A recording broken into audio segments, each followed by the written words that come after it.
ciidanka Puntland buuraha markay ku jireen iyagoo ragga sii jabinaya baa waxaa la yiri diyaaradaha wax duqeynaya. diyaaraduhu way duqeeyaan. diyaaraduhu laba action bay isticmaalaan. waxay isticmaalaan wax la dhaho misleading iyo misinformation. misleadingku waa hogaamin xumeyn, waa meel xun oo lagu hogaamiyo lagu dhahay halkan uu cadow jooga, cadowna ma joogo, waa lagu doomariyay. iyo misinformation iyo akhbaar xun oo lagu siiyay, akhbaar khaldan oo lagu siiyay. maxaa akhbaarta khaldaneed ka mid ahaa? nimanka waxaa ku jira niman Israa'iiliyiin ah oo gaala ah. dhowr jeer horena waa inii sheegay. waxaa ku jira niman diinta marahabaabinaya oo rabaan dadka kale wadamada nabadda ah inay ka cararaanba muslimnimada. markaasaa la dhahay wadamada qariba, meeshaasaa muslimku ugu badan yahay qariba. markaasaa shabaabkii iyo daacishna rag baa intay qur-aankii soo xifdiyeen, axaadiistiina soo xifdiyeen.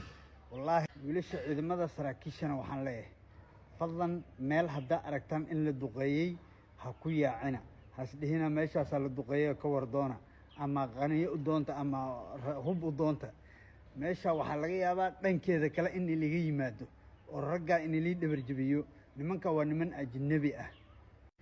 marka 2016kii diyaarad baa dhacday, 17kii diyaarad baa dhacday, 18kii diyaarad baa dhacday, 19kii diyaarad baa dhacday, 20kii diyaarad baa dhacday, 21kii diyaarad baa dhacday, 22kii diyaarad baa dhacday. diyaaradahan dhacaya maxay ugu soo dhici laayihiin Garowe, maxay ugu soo dhici laadahay Muqdisho, maxay ugu soo dhici laadahay Kismaayo, maxay ugu soo dhici laadahay Laascaanood ama Hargeysa ugu dhici laadahay meesha shabaabka joogaan maalin walba maxay ugu dhacaan? taas ma isweydiiseen horta? madaxweynahan Xasan Sheekh wuu ogyahay. Xasan Sheekh ilaa iyo kuwan kaloo dhan sir baa laga wada hayaa. horta taasna aan inii sheego, madaxweyne aan sir laga hayn ma jirto. qofku markuu gaaro siyaasadba soo lugta la soo galo, maalintaas sirta laga droneska la daba dhigo ama satellite-ka la daba dhigo baa focuska u saarnaanaya isagu si loo helo waxyaalo khaldan. marka Xasan Sheekh ama xiriir hala laado xilligiisa macalinka uu ahaa al-shabaab ama rag xilligiisa madaxweynaha uu ahaa shabaab ha ku jireen oo isaguna hadda maanad qaado xog nooc. marka waxaan leeyahay haddii ka waran shinni meel degan geed saaran aad intaad ku juqoysay aad isku soo carisay aad soo carartay, shinnidu maxay sameynaysaa? way ku soo daba yaacaysaa, kadibna waxay ku geysanaysaa dhibaato. nimankan waxay sameeyaan Amerikaanka ay leedihiin iyo Ingiriiska iyo nimankan Talyaaniga ay leedihiin waa noocaas u dhaqmaan. xamarna noocaas ka wadaan. waxa xildhibaan la dilo dhanna wallaahi hal aysan ka ogeyn ma jirto. xildhibaan walba dhimanayana way ka warhayeen, qarax walbana way ka warhayaan. bal adu waxaa dhahdaa baaskoolad baan geynayaa Mareykan dheh, daqiiqad in lagugu soo dalici waayo si ku ogaan waayeen marka xiriirkaas qarxada soo galay magaalada. baaskoolad haddaa sheegtay magacoodaba haddaa soo sheegtayba signalka u soo qabanaya.